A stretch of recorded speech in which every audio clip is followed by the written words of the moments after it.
welcome back to They Did What? Your source for the internet's craziest, most entertaining stories, where I go over them, analyze them, and most certainly make fun of them. Today, I'm going to be going over part 5 to the very popular story that I last covered part 4 about 3 weeks ago, which is titled, My Wife Tried to Trick Me into a Post-Nup/Open Marriage. Instead, I tricked her into a divorce.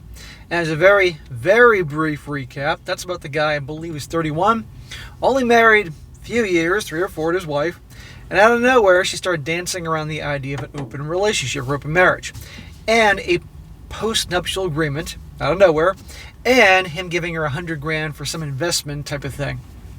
And of course, it was all a bunch of BS, and the guy did obviously his homework and found out what was going on. She's cheating with her boss as well as a coworker. It's a big mess. And where things left off, basically, she is really in deep crap. And beyond that, if you guys want to go back and see what's going on, go back and watch the other videos, come back here, hours of entertainment. So I'm just going to pick up where things left off here. He says, hi SSM. Thanks again for telling and commenting on my story. The support from the community has been terrific. A lot has happened since my last update. First off, a short summary where we left off. My wife Julie and I signed a divorce agreement. She agreed to our divorce settlement for cash. It wasn't the best she could do, but she was in a hurry to get the money. She wanted to invest $100,000 in a new company that her boss and lover Richard was planning to open. So she signed a divorce settlement that is far better than any judge would give me. And also a better one that I could expect from her if she wasn't so desperate to piss away her money by giving it to Richard. As soon as we both signed the agreement, my lawyer submitted to the court. Yeah, so this guy gave her, she wanted that $100,000 so bad to have this new company started that she'd be a partial owner of. And he gave her a shitty deal, but she accepted it because she was desperate for the cash. So the deal's done. Submitted to the court, as he says. My brother-in-law, Zach, his wife's sister's husband, is divorcing his wife, my wife's younger sister. She, her 2 kids, and my wife have been living with their parents. Since he has minor kids, his divorce will be much more difficult than mine. More about Zach and his wife later on. Julie came to my office twice trying to talk to me, and I ignored her. We left off in the last update with Julie driving away from my house and confronting me in my front lawn. She wants me to take her back. Well, of course. Since things fizzled out with the $100,000 investment, she got scammed. Not happening. Short of that, since he is now out of the $100,000 she gave to Richard, she wants a more equitable division of our assets. Too bad, we have already signed an agreement and I've already paid her off. The confrontation at my house was on a Friday. I called my attorney the following Monday morning to find out the best way to keep her away from me. He told me if she comes to my office, don't ignore her, tell her she has to leave. Make sure you do this in front of witnesses. If she refuses to leave, tell her you're calling the police. If she still refuses to leave, call the police to escort her out of the building. You want a police report of the incident. Under no circumstances am I to touch her, leave it to the cops. Yes, very wise words. But here's the question. Will the cops actually make a police report? A lot of places in this country, to show that crime is going down, they won't do a police report. And if there isn't a police report, then the crime never happened. Most of you probably know what I'm talking about there.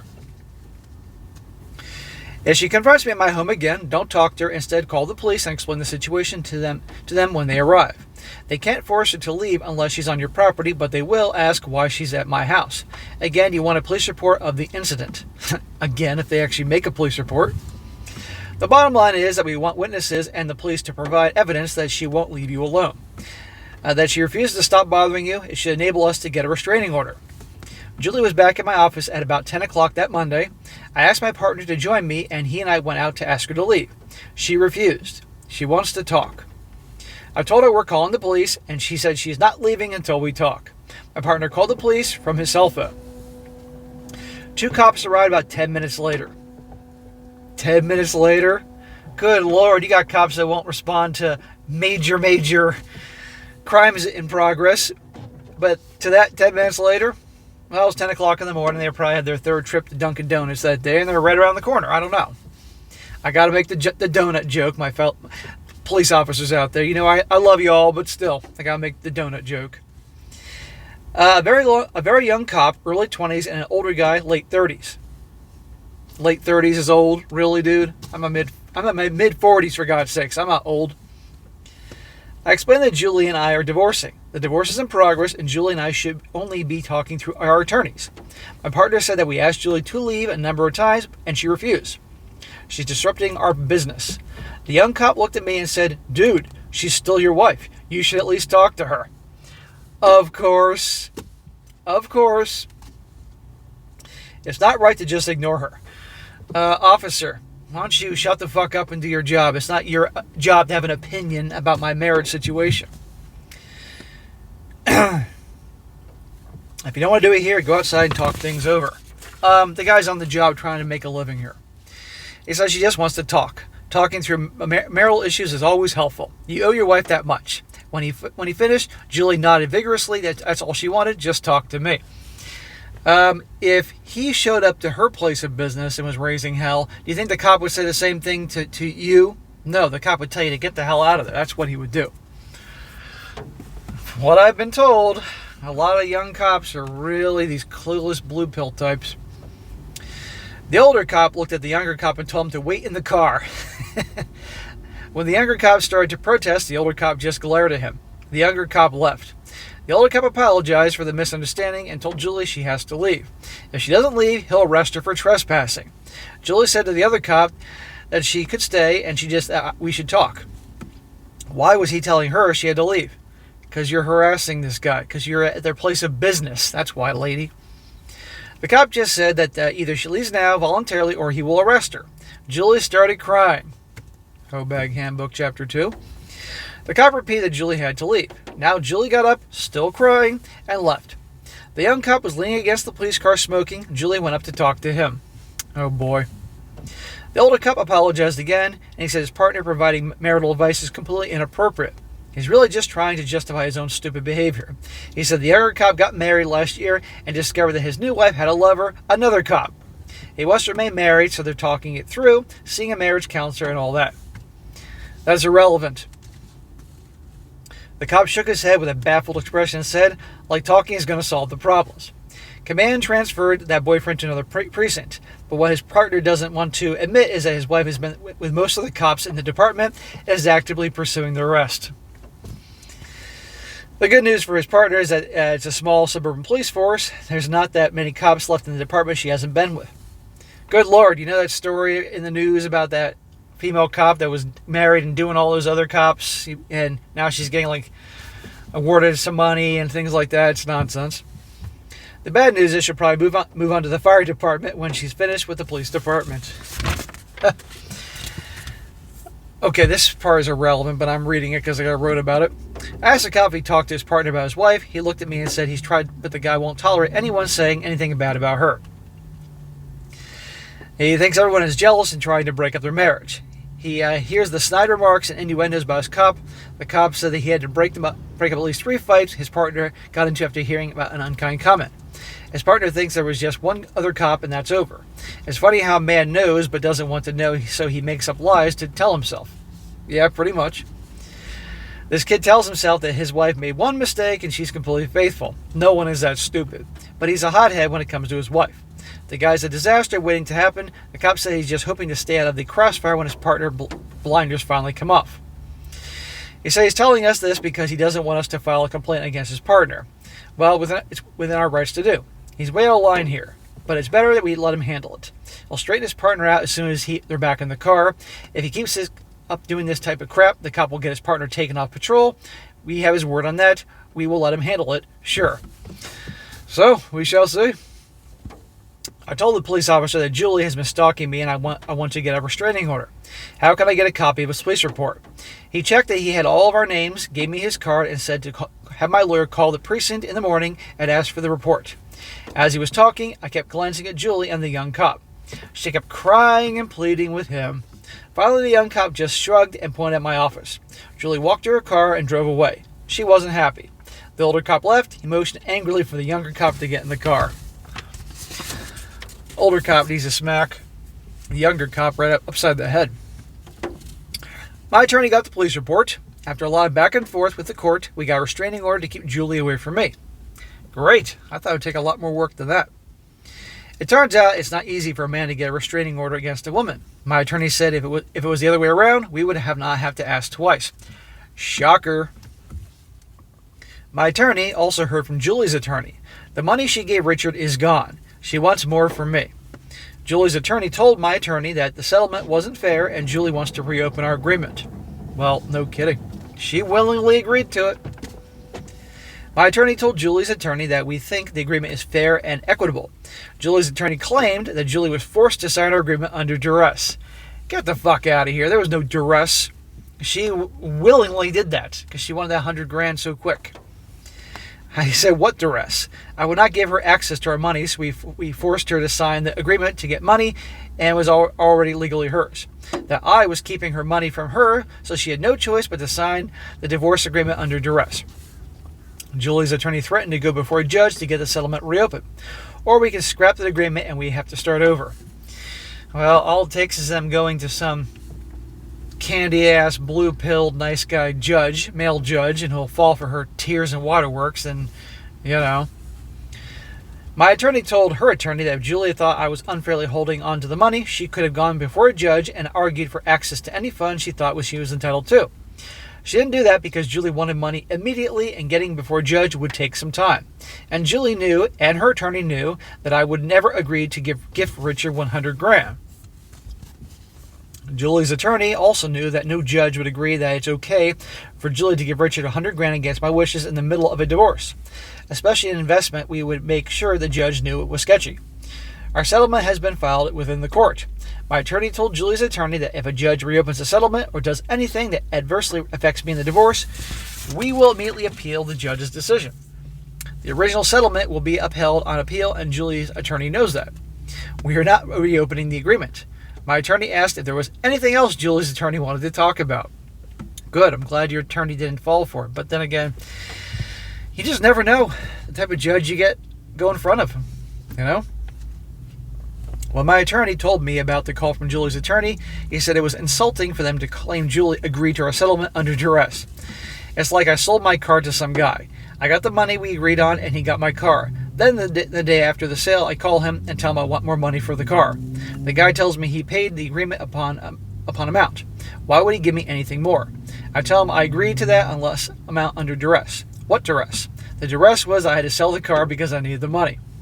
If I didn't need the money, I would not have sold the car. So the sale was unfair and he should give me more money. What Julie is saying is no different. If Julie didn't need the money, she would not have agreed to our divorce settlement. How is that duress? No judge is going to reopen the settlement. And if she finds one who does and changes anything, it will be overturned on appeal. Julie's attorney has not asked the court to reopen our settlement. It has been sitting in queue waiting for the judge's signature. Here's where Julie and I are in the divorce right now.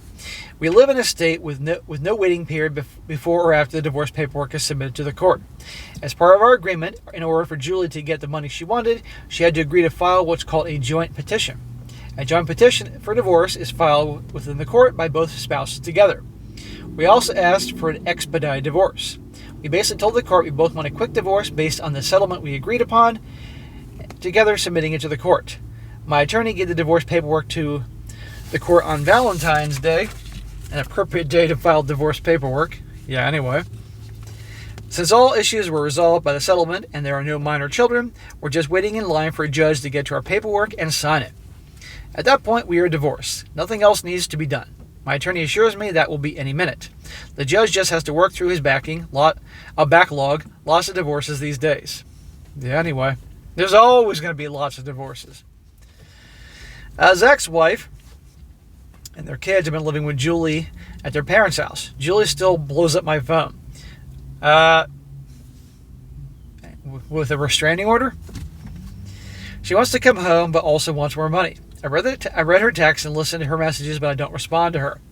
What real news I get about her comes through Zach when Zach hears about Julie from her sister, Zach's wife. I received a letter at my house for Julie from the state's real estate commission. I didn't open it, although I was tempted to. Don't open it, dude. I assume that was in regard to the complaint about Julie having SCX with Richard and her friend Mia in a rental house Jackie's company manages. My private investigator got video of the three of them having SCX there. Jackie, Richard's ex-wife, forwarded the video to the owner of the rental property. He filed a complaint, waiting to get their realtor licenses revoked. Jackie is the ex-wife of this dude's current wife, Julie's boss. And they had a nasty divorce, and the guy was going to do all this shady shit so she wouldn't get a piece of the new company. And he married her and got a piece of the company. It was a big mess. But this guy's ex-wife, Jackie, is one sharp gal that is definitely screwing over this guy's wife's a-hole boss.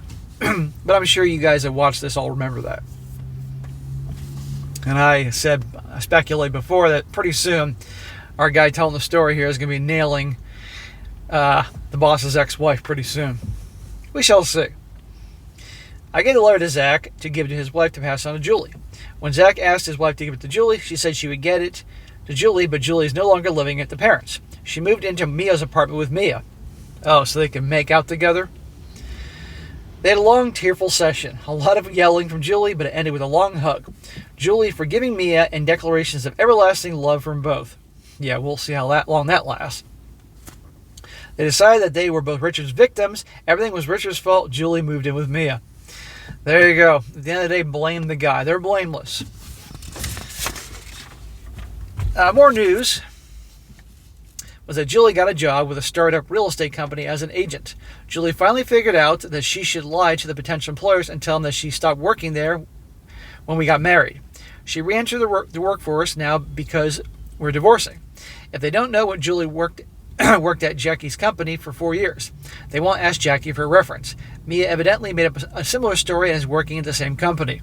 Oh, how lucky for them. Well, if they find out about what has been going on, these two are going to be canned. Also, Zach's wife reported that Julie's lawyer wants to sue Richard. She believes there's enough in the text between Julie and Richard to prove that the $100,000 she gave Richard was going to get her equity in his new company. They can sue Richard to get the money back or get the promised stock in the new company. Only one problem with that plan. Richard has disappeared. Neither Julie nor Mia has heard from him. His phone number is out of service. Mia checked and there's no activity in the office Richard leased for his new business. Mia also talked to the manager of the apartment complex where Richard rents. Richard hasn't paid March rent and no one has seen him. Richard is in the wind. There's a surprise. I mentioned in the last update that Jackie and I kept in touch. After she got all Richard's stock and fired Julie and Mia, she invited me to her house for a celebration dinner. I'm sure that's not what I'm sure she's also invited you to celebrate much more. She said that she loves to cook and hasn't cooked for a man in a while. She loves to watch men eat. She wants to cook a thank you dinner for me. I've never been to her house. Jackie has 2 kids, a girl 8 and a boy 5. I've never met them. I was worried about meeting them and what meeting them said about our relationship, but a home-cooked meal sounded good to me. Well, bro, given all the shit that's going on in your life, yeah. And also some home-cooked SEX from a hot wife, that could be, or a hot ex-wife, that could be helpful too. My cooking is survival stuff at best, and I was getting tired of takeout. I also like Jackie's company. I was sure she had no romantic intentions, so I agreed to dinner. We'll see about that. When I arrived for dinner, Jackie's children were not there. Oh, how interesting. I asked about them, and she said they were her parents. She hasn't dated much since her divorce, but she keeps her children away from her dates. Too confusing from them where the guy fits in. She doesn't want to parade even if the few guys she's been out with in front of her kids. She does want to marry again someday.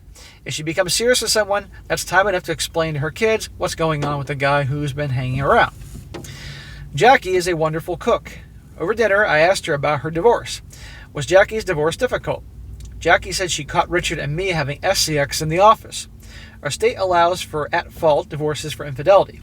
A divorce for infidelity is expensive and takes forever, and having minor kids adds to the length and the cost of the divorce. Jackie's attorney offered a no-fault divorce if Richard agreed to Jackie's monetary terms and to Jackie getting sole custody of the children. Jackie said Richard doesn't really care for the kids. He's not much of a father, but he didn't want to pay as much as Jackie wanted for child support or pay for her alimony. Richard evidently thought he would do okay in front of the judge. Richard thinks he can talk his way out of anything. Jackie's attorney filed a contested divorce, charging Richard with infidelity. So this guy's like, yeah, you can have the kids. Doesn't care. Poor kids. Well, It's actually good long term those kids don't have that scumbag in their lives. But you know what? Still, those kids are going to be thinking, my dad doesn't love me or this, and this. And I hope it doesn't F them up. They eventually had a hearing before a family law judge.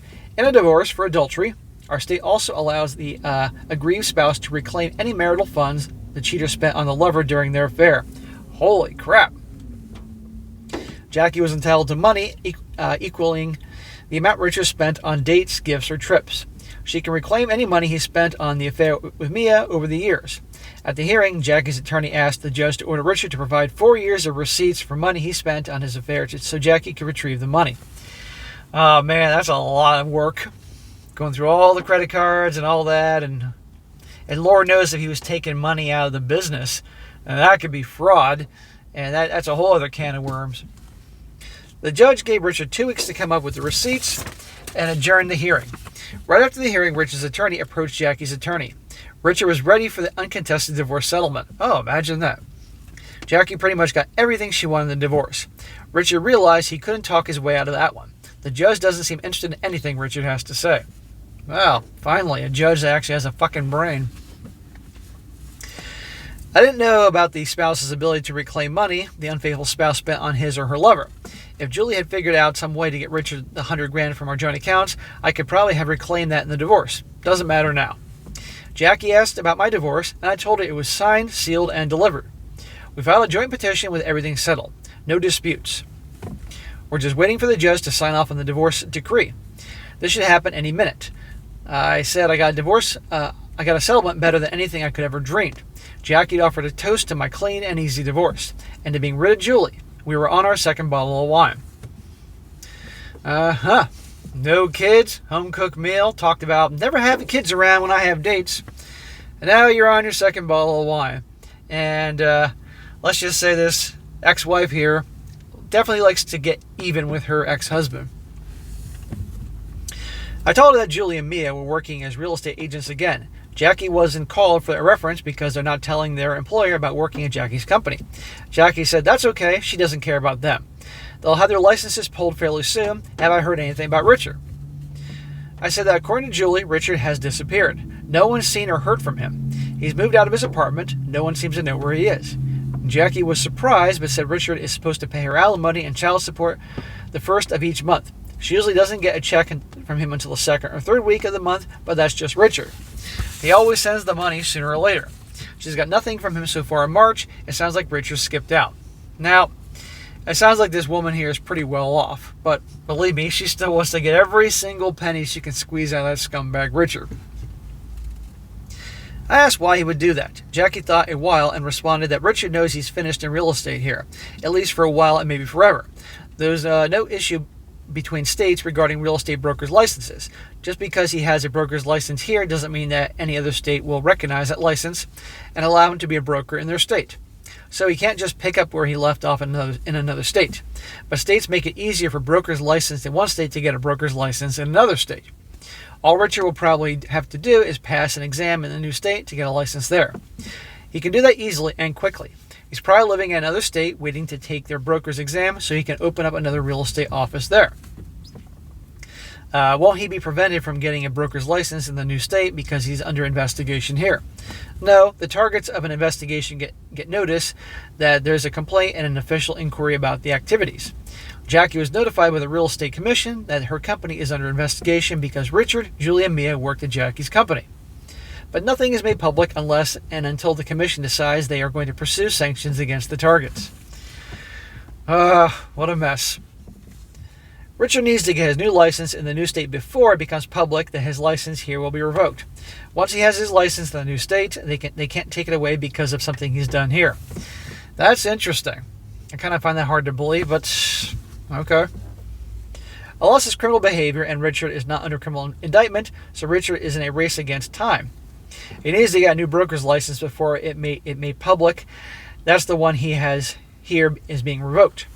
Well, he's got $100,000. He could probably bribe somebody to speed along to expedite the process. These investigations proceed very slowly. He should be able to get a new license before they find out about his activities here. Jackie said that's probably where Richard disappeared. putting his old life behind him to start a new life free of these pesky females wanting money. If she doesn't get her alimony and support check from him, her lawyer will get a judgment against him. Then they will have to find him. His brother probably knows where he is, but Jackie asked me to pass on any information I learned about his whereabouts, and I said, of course. Hell yeah. We were finished the second bottle of wine, and we were both pretty giddy. Jackie asked if I wanted some cognac or something else to drink before dessert. Well, at this point, you're thinking about something else for dessert, my man. Or she's thinking about giving her as dessert. I answered that any more liquor and I wouldn't probably be able to drive home that night. She grinned and asked, who said anything about driving home tonight? That was a showstopper. We just looked at each other for a while before Jackie smiled and asked if I had a room for dessert. I asked her if she had any bourbon. I told Jackie that I wrote your story. I wrote up the story what happened between Julie and me and sent it to a YouTube channel called mine. She said that I read and commented on the They Did What channel. 4 videos about us. I told Jackie I talked about her involvement and how she handled things with Richard, Julie, and me. That she was considered a real hero by lots of people who comment on the videos. Yeah, you guys really liked her. People admired her. She asked if the videos were something she could watch. Oh boy, this could either go really bad or really good. I said if she could pull up YouTube somewhere, we can watch it together. The pie she made was warming in the oven. She turned on the oven and we went into the den. We sat on the couch almost on top of each other. She got YouTube up on her television. I told her to search for your channel. I found the first of the 4 videos we just started to watch. We were pretty tipsy and we couldn't stop laughing. Well, I'm glad to know that I can be very amusing to you and Jackie. She had her hand on my thigh and her head on my shoulder. I didn't complain. I wasn't sure we would get through all 4 videos. We read the comments, not much about her in the early videos, so we watched all 4 videos. We read all the comments in the last 2 videos, the ones in which she is featured. Jackie was really pleased with the comments about her. I am too. She said she did nothing that great. She was just protecting her kids. Anyone else would do the same. I said she deserved the praise. I thought she also deserved a kiss. I couldn't drive home, so I stayed the night. Jackie is smart, funny, and very pretty. So, I'm glad to know that watching my show on the TV of this chick's house and the alcohol involved made her giddy and laughing. And next thing you know, you're obviously nailing her. So, good job, bro. We're all proud of you. I hope she's a hottie. I'm sure she looks pretty good for a mother who I'm guessing is in her 30s. So, guys, that's going to be the end of part 5 here. I need a break. But I will continue on with part 6 in a couple hours, and I always keep my word on that. And you can see where things continue on with this guy porking Jackie and all these other things going on in this guy's crazy world right now. Stay tuned.